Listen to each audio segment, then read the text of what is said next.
আচ্ছা, question 2, Java প্রোগ্রামের structure বা সংগঠন বর্ণনা করো। বেসিক্যালি জাভা স্ট্রাকচার, কোড নেই, এটা বেড়ে নেই, যাই হোক মুখস্থ করে শোন।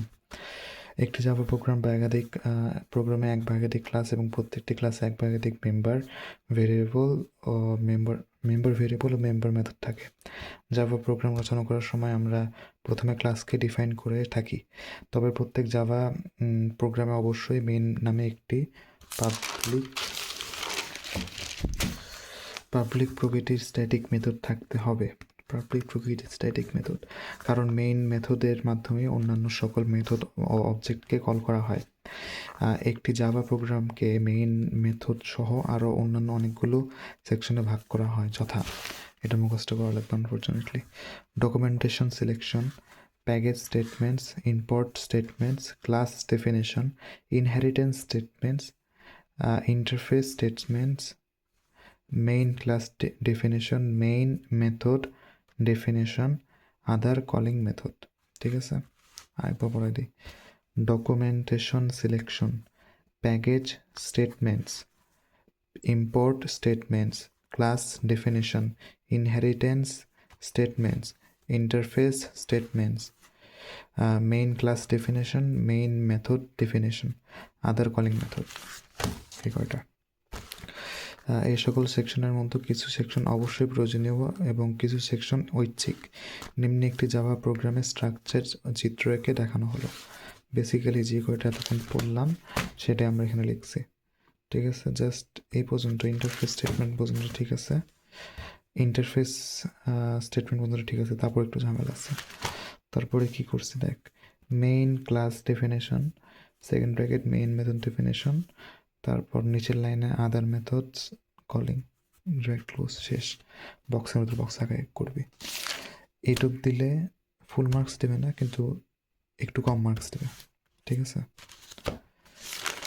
এখন যদি সাথে আমরা এই 2 পেজ লিখতে পারি, না 2 পেজ না, সরি, এই পর্যন্ত লিখতে পারি, তাহলে ফুল মার্কস কোনোভাবে আটকাতে পারবে না। দেখ, সহজ আছে, বুঝাই দিই। এখান থেকে লাইন কাট করিস তোর ইচ্ছা মতো। ডকুমেন্টেশন সিলেকশন, এই সেকশনে প্রোগ্রাম সম্পর্কে বিভিন্ন মন্তব্য লেখা হয়, শেষ। প্যাকেজ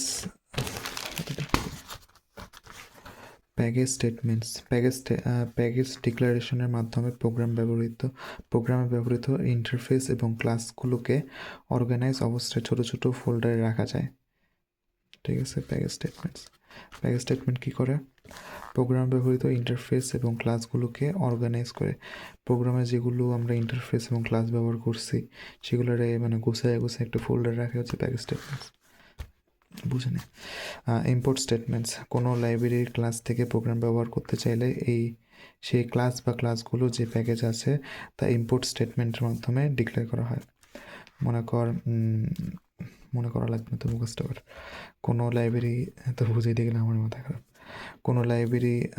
কোনো লাইব্রেরি ক্লাসকে প্রোগ্রামে ব্যবহার করতে চাইলে, একটা লাইব্রেরি ক্লাস আছে, ওইটাকে আমরা প্রোগ্রামে ব্যবহার করব, অর্থাৎ প্রোগ্রামে নিয়ে আসতে হবে। নিয়ে আসার মানে কি, ইম্পোর্ট করতে হবে।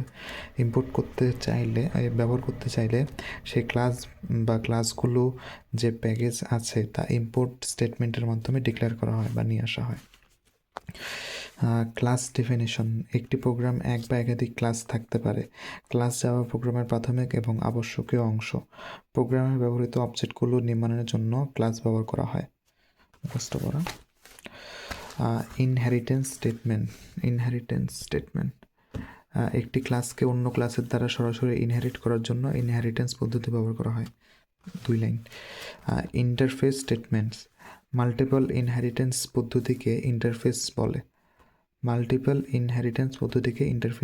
বলে। অর্থাৎ একটি ক্লাস যখন অন্য একাধিক ক্লাসকে ইনহেরিট করে তখন তাকে ইন্টারফেস বলে। বুঝছিস তো? একটা ক্লাস যখন অন্য একাধিক ক্লাসকে ইনহেরিট করে, একটা ক্লাস যখন যাই হোক বুঝে নেই, এটাই ইনহেরিট করে তখন তাকে ইন্টারফেস বলে। মেইন ক্লাস এবং মেইন মেথড।